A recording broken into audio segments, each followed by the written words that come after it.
is the biggest headline this week.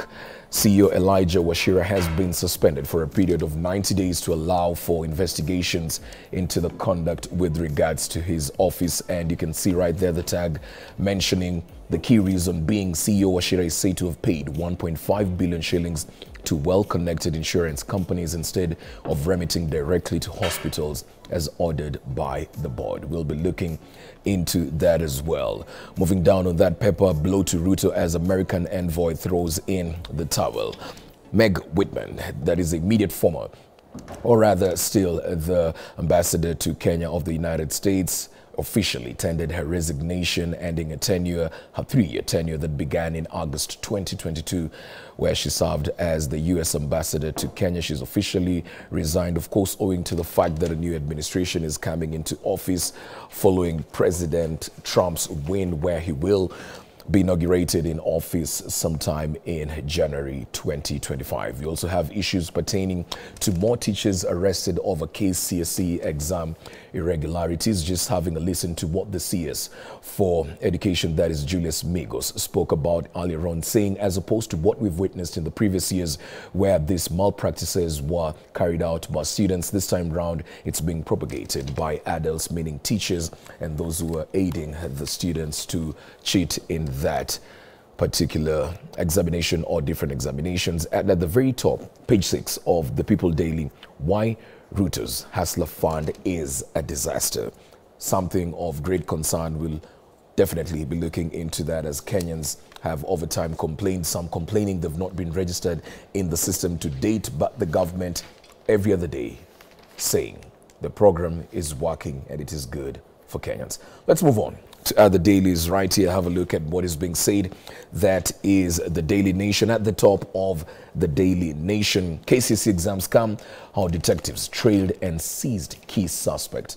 Again, issues pertaining to exam malpractices. We have Bangled, the question being asked, cases against Devani and Mainan Jenga among 1,000 dropped by the DPP. We also have the fresh round of performance contracts for Ruto's ministers and PSs. We'll be looking at whether or not this issue pertaining to the ministers and PSs signing performance contracts actually relates to work being delivered in these ministries. Still making headlines on the Daily Nation is why the U.S. envoy resigned. That is, exiting ambassador proud of achievements touching on health, security, trade, and sorting out visa issues. Remember, in as much as Meg Whitman played a key role in fostering ties between Kenya and developing countries, she was also called out for being necessarily quiet in calling out what opposition leaders and Kenyans believed were atrocities being committed towards Kenyans, especially during the Gen Z protests. She didn't necessarily pronounce herself on the and tell the government to take action on the same. So in as much as she's exiting, she also has some issues amongst Kenyans who are not necessarily comfortable with her tenure. Diplomacy. Silicon Valley billionaire Meg Whitman yesterday announced her resignation as the U.S. ambassador to Kenya, ending her 2-year stint in the country in a tenure during which she pleased and annoyed in equal measure. Her critics, who accuse her of causing up to Ruto's Kenya Kwanzaa's administration, have welcomed the move, as well as the Donald Trump ascendancy back to the White House. Moving down on the Daily Nation, we have ignored flags and chief mess. Members of the National Assembly yesterday basically being in uproar, trying to question the chair of the Health Committee in the National Assembly, Honorable Robert Pukose, to answer to issues pertaining to this scheme, as many Kenyans have complained that it is not working, even in as much as the government has continually reassured Kenyans that it is working. Let's move on to the Standard and have a look at what is being said right there. MPs up in arms over the chaotic rollout of SHIF. Basically, looking at this issue pertaining to SHIF, it seems to be a big issue in the country, with many not necessarily comfortable with the transition and how they've been able to handle this transition. Kalonzo in talks with Gachagua. These people have assumed, or it is poised that Kalonzo has begun talks with former Deputy President Rigathi Gachagua to realize a new formation to see to it that they have a force, or a stronger force rather, come 2027. We'll touch on that as well. Trump stunning choices. Of course, Trump is in the process of picking his team, and there have been quite a number of names that have shocked people and others that people are expecting to be brought back from his previous administration. As we move down to that, there's the issue pertaining to the promotion boost for 5,600 teachers. We also have climate talks where Kenya secure wins in Baku pertaining to those climate talks. Just down, of course, issue pertaining to Meg Whitmer's resignation being the biggest headlines, and the tour of duty stating the aftershocks of Donald Trump's re-election as U.S. president hit the Kenyan shores after Meg Whitmer resigned as Washington's ambassador.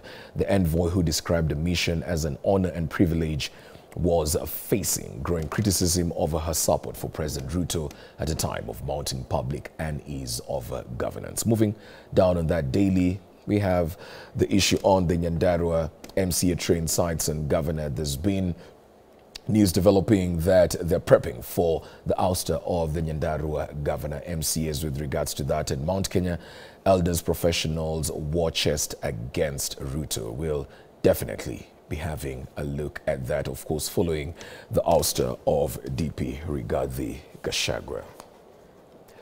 As we look on Taifa Leo, of course, this is in Swahili, and it says there, Ajira kumeharibika, and we have issues at the top of Taifa Leo right there. That is the mining CS Joho amehimiza viongozi eneo hilo wakomeshe siasa za utengano.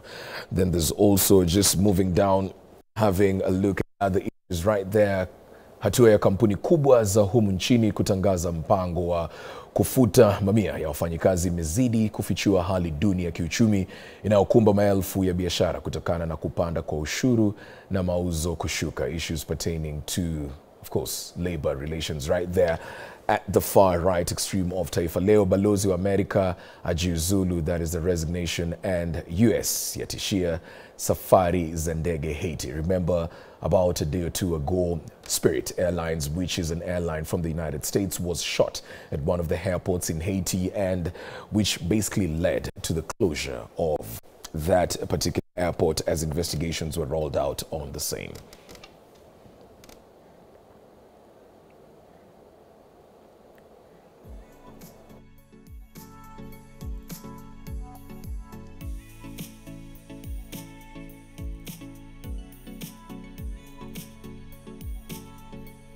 To, of course, just now delve into this conversation, try to make sense of what is making headlines on our dailies right here. Apologies from Honorable David Kiplagat, the Member of Parliament of Soy, was supposed to join us this morning, and he's just sent word that he's not necessarily feeling too well. But I've been joined by Honorable Dr. Peter Masara, who's the Member of Parliament for Suna West, and I'll be joined by Kipruto Arap-Kira, the former Minister of Agriculture. As we get on with this conversation, of course, Masara, we begin with the issue pertaining to the SHA and the SHIF rollout. Just this week, we saw the suspension of the CEO, that is Elijah Washira, with regards to a possible misconduct with his office. Reasons were given on the same. But what I'm trying to understand right here, we've had 2 senior officials being suspended in under 2 months. Are we looking at a scenario where we're trying to see the system put in place a yes man, or we're actually seeing some serious and genuine intentions behind getting this program to roll out? Yeah, good morning, and fellow Kenyans. What I want to say that it is quite unfortunate that such a things are happening when Kenyans are really suffering outside there. And I can tell you for sure, the issue of SHA is becoming a big elephant in the house. In my constituency, Suna West constituency, through NGCDF, I usually pay for around 690 elderly people and vulnerable through NHIF. Now, they are unable to access health care because there is still a challenge. Imagine 600 people calling you plus others. It's becoming a big challenge for us as legislators. And how I wish this issue of SHA can be sorted out the earliest possible for Kenyans to enjoy universal health care. Suspension alone is not enough, but as well, nowadays I'm used to people being suspended or being arrested. What we need to see as Kenyan is where when somebody is found to be guilty of an offense, especially misuse of public fund, a lot of actually serious action need to be taken. But to me now, even the 1.5 million, if you compare to the crisis of Kenya, the crisis is bigger than the 1.5 billion. How many lives are we losing in hospitals? People are not going, getting services because the health insurance are not able to pay. So I think the earlier we do the right thing, the better for us. The 90 days we'll get the feedback. But what I know is that something needs to be done. There need to be a crisis meeting to sort out this particular agenda. Okay, well, there was an uproar in the National Assembly where legislators were questioning the chair of the committee, trying to find answers with regards to what is happening with this rollout. The government gave a period of 6 months where you'd see the transitioning into this new scheme, but those months have come to pass and nothing really of substance has played out. Now, when you're looking at this issue pertaining to the rollout of this shift, are we looking at legislators taking advantage of the situation to basically milk it for political expediency and not necessarily give it time to roll out? Because we have to also put into consideration that it is a new facility or scheme that is being rolled out. What are we looking at here? I totally disagree with you, Owino. You are not taking advantage. Ask yourself if you were in my place. 600 or 700 people every year relying on you to pay for them NHIF. That is health insurance card. Then now they cannot access health facilities. Is that, if you talk on their behalf, is that taking advantage of the situation? What I know, the program may be good, but it is facing challenges. The government need to own up and say, true, we have good intention, but we are facing challenges. Then we need not to let more people to suffer. Something need to be done. But I'm wondering what went wrong. We had NHIF. My background is public administration. So when you have a program rolling out, you had an existing system. When you want to bring in a new one, you must have learned the weak point of the old one and the strong point. So you just improve on the weak point so that it can be, you can perfect the system. But this one now, you know, even the person being suspended today was there in NHIF. So he understands the system of NHIF. So it means if it was a well-thought program backed by research and findings, to me, even 6 months was too much. Because people are already registered with NHIF in their good numbers. So the statistic and the data is there. This particular program was not started all of a sudden. It was the whole of last year, the whole of this year. So I believe they did a piloting, and we don't know the results for the piloting. From there, they should have detected that we are going to face a challenge ahead. So, Masara, let me come in and ask this question. Even as you're looking at this new rollout of this scheme, can you confidently say that there's no need to do away with NHIF? Maybe the government should have focused on fixing the loopholes and let that program run. Exactly, that's my stand. And why then would you believe there was this rush by the government to roll out this new scheme? Actually, that question can be answered best with the executive. Because I don't work for the executive, so I'm not privy to what they wanted to achieve. But so far, if there was something they wanted to achieve in short term, it has failed. All right. If it was a short-term achievement, it has failed. If it is a long-time achievement, let us give them time. But we need to have a step-up measure to stop people from suffering. All right. Well, let me welcome Kipruto Arapkirwa, who's just joined us this morning to get into the conversation. Thank you for making time for us this morning. As you're just coming in, we're talking on this issue with Shif and Shah. There seems to be a lot of confusion in the country with regards to the same. Kenyans are complaining that this scheme is not working, but you have the government on a daily basis reassuring Kenyans that this scheme is good for you and it's actually working. I earlier on asked Masara, we've had this institution let go of 2 bosses in under 2 months. Are we looking at a scenario where the government is intentional about fixing this NHIF scheme so that we have a better scheme, or we are probably looking at a scenario where we're trying to see the who's and the who's try to put in place a yes man? Yeah, thank you so much for this opportunity. I think Mheshimiwa Masara has already put it very well. Yeah. That it's not really about a new institution. It is about the old institution getting new support and instruments. And well, I usually call it Shisha. Shisha for the short form of the 2 institutions. I do not understand why there was a SHIF and there was SHA. Because if it is a new funding model, the old institution could have done it better. Yeah. Because they would have known where they have failed, they would have known where they can do better.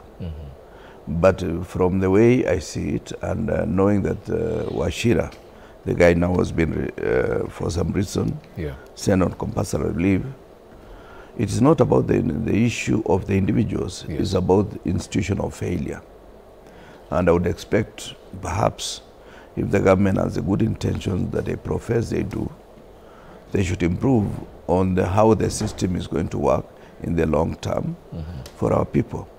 Otherwise, we are creating a lot of problems using the old system and not giving it any new funding, any new improvement on the old system. Because before you pilot anything, you must make sure that the system is already working and the system is getting the desired goals. But given what we are seeing in the media about people going and not having effective transition from what used to happen to what ought to happen today, it worries me a great deal. Okay, when you're looking at the different hospitals where people are actually going to get this treatment, one of the concerns right there when people go for this treatment for different conditions is that you find that the system does not necessarily recognize numerous Kenyans, meaning Kenyans have not readily or taken the initiative to register themselves onto that platform. Could we say this part of blame on Kenyans in terms of basically just looking at this from a political sort of sphere and not necessarily doing the basic at the bare minimum of registering so that when you get to that hospital, we actually get the services? Because doctors are complaining and institutions are complaining that part of the reason is we cannot recognize these people in this system, so they cannot dispense these services to the Kenyans. Is that a valid argument? Well, it's a valid argument, but you know, I would have expected that if you are transitioning from an already existing system, then you move to the new system seamlessly. But if for some reason you do not get your name in the new system, just because of some technical problem, then that is already an issue that ought to have been addressed at the beginning of time, where the beginning of time is the transition period from NHIF to the 2 new institutions that we have today.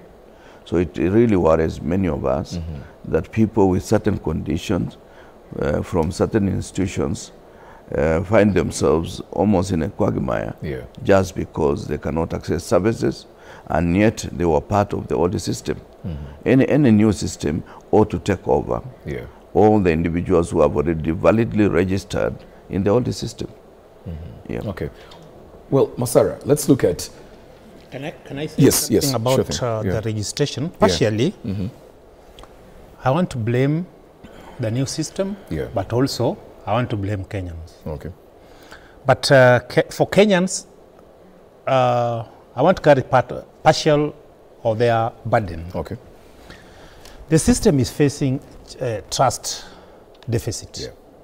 That's why many are reluctant. So a lot need to be done, especially civic education. But even if you do civic education, when there is no positive feedback from the few who have registered, then it brings a lot of challenge. Yeah. But also, the institution which was trusted to roll out this, the new system, I think they were not prepared. Yeah. That's a concern. They were not prepared. Yeah. Because as my colleague has mentioned, when you are transiting from an existing system to a new one, already you are, I mentioned even before he came, that the data is there. Yeah. The data is there. Despite the fact that maybe they were using telephone numbers and somebody has changed a telephone number, that should not be a big issue. Yeah. Because the ID is one. You can't change the ID number for a member. So if the system rely on the telephone number, then I think they're going to face more challenges, because people do change their telephone numbers, but the ID will remain one. Yeah. But I can tell Kenyans, I'm an optimistic person. I'm not pessimistic, because I had a patient yesterday at St. Joseph Hospital who was admitted, but the system was not capturing his details. But he was taken to Safaricom because the number he was registered with, somebody else was using. It means he did not use it for some times, and it was assigned to another name. But they went to Safaricom within a short time, and it was resolved. Yeah. So I think some teething problems are there, but time is of essence. Okay. Yeah, time is of essence, because lives are involved here. All right. I'm trying to understand another critical aspect here, and of course I'll give both of you the chance to jump into the same. NHIF has about 1,700 employees, and initially when we were rolling out into this new scheme, there were claims that these employees were sabotaging this new rollout of Shif and Shah, and the argument was that they'll be done away with, we'll clean up the system, and those who are going to reapply, they'd be reassessed to come in and get the jobs, and those who would not make the cut would be done away with. But fast forward to President Ruto's address just in Kwale the other day, he reassured those 1,700 employees that nothing was going to be done to them, they'd have their jobs. So is this not a situation where you're taking 20 steps forward and 2 back, because you're taking 2 steps forward and 20 back, because you're retaining the very same officials who've been part of a scheme that you say hasn't been working for Kenyans, and you expect a change in operations? Actually, according from the HR perspective, you cannot tell people they are going to fire them and you expect them to deliver. Yeah. But universally what is done, the 1,700 employees are government employees. Yeah. Usually what is done, their services can be transferred to other departments within the government. That is one step. But some critical people must remain in the system, because you cannot wipe the entire system. There is something called institutional memory. There need to be people who understand the cons of the older system. So I think, allow me to give what is called a general comment. The Kenya Kwanza administration are over-ambitious. They are rolling so many new systems. To an extent, I think even their technocrats and their experts maybe are overstretched. Okay. How I wish now that we have time, they can change how they operate. Maybe to roll out something, and then we see the success. That's my concern as a Kenyan. You know, where we are as a country, we should not be talking of opposition and government. We need to talk as a country. Is this thing going to work for Kenyans? You know, I've never seen an ID written opposition and another one government. A Kenyan is a Kenyan. Like now, everybody is suffering, regardless of where you voted. Everybody is suffering. So the best thing to do is to look for way forward. How do we salvage the old situation? Okay. How do we salvage the old situation? All right. So I'm suggesting that a lot of things need to be put in place so that maybe by come next end of this month, we see changes in the administration of the health sector in this country. Okay, we'd want to take a short break at this point. Of course, Kira, I'll be getting back with you as you give your sentiments on the same. At this point, let's take a short break. When we get back, we continue with the conversation on The New Dawn.